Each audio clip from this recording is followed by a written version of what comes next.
The evening sky hung low over Maple Street, heavy with smoke and the distant wail of sirens. Jack Morrison stood frozen on the cracked sidewalk, his German shepherd, Duke, pressed tight against his leg. Both of them stared at the two-story house across the street, where orange flames licked hungrily at the windows. Jack had seen fire before. Too many times. In places far from home, where the smoke carried different smells and the screams spoke different languages. His hands trembled slightly, the way they always did when the memories came flooding back. But Duke's warm presence beside him kept him grounded. The dog had been doing that for 3 years now, ever since Jack came home from overseas. "Everyone's out," a neighbor shouted, running past them toward the growing crowd. Thank God everyone's out, but Duke wasn't looking at the crowd. The dog's ears were pricked forward, his body tense and alert. A low whine escaped his throat. Then he barked. Once, twice, sharp and insistent. Jack knew that bark. It was the one Duke used when something was wrong. Very wrong. "What is it, boy?" Jack whispered, crouching down beside his companion. Duke barked again, louder this time, and pulled against his leash toward the burning house. Jack's heart began to pound. He scanned the faces in the crowd, the neighbors huddled together in their pajamas and hastily thrown on coats. And then he saw her. A woman in a business suit, her face pale as moonlight, speaking frantically to a firefighter. "My daughter," the woman was saying, her voice breaking. "My daughter was supposed to be at her friend's house. But what if she came home? What if she's inside?" The firefighter shook his head. "Ma'am, we can't send anyone in yet. The structure's not stable. We need to." Duke barked again, and this time Jack made his decision.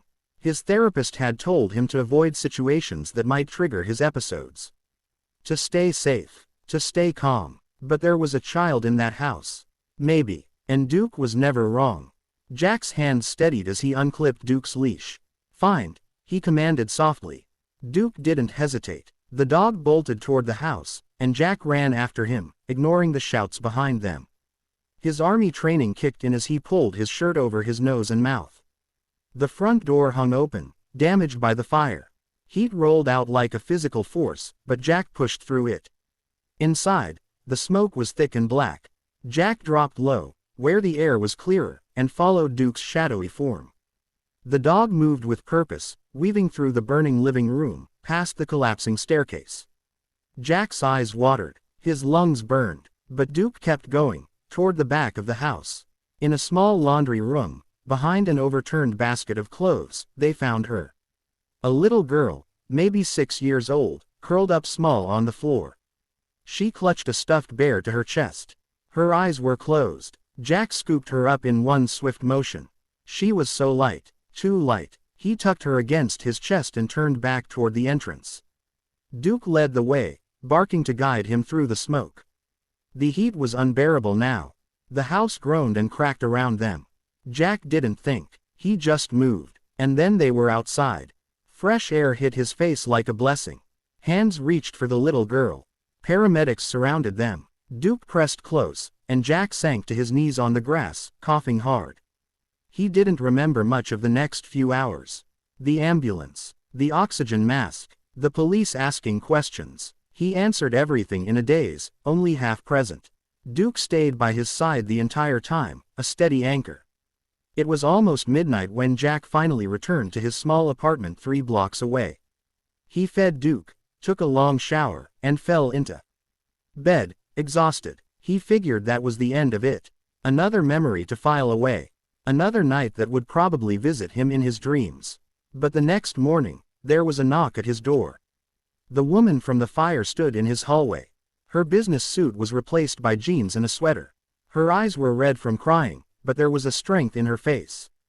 Beside her stood the little girl, bandaged but smiling. She held the same stuffed bear.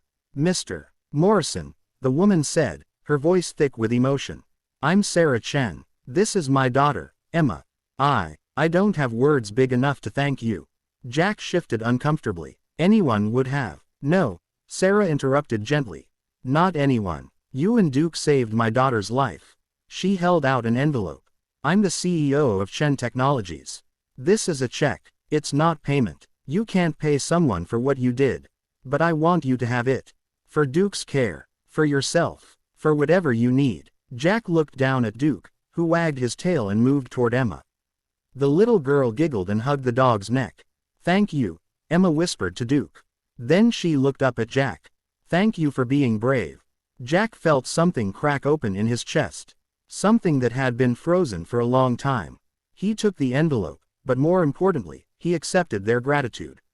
For once, he let himself feel like a hero instead of just a survivor. You're welcome, he said softly. And he meant it.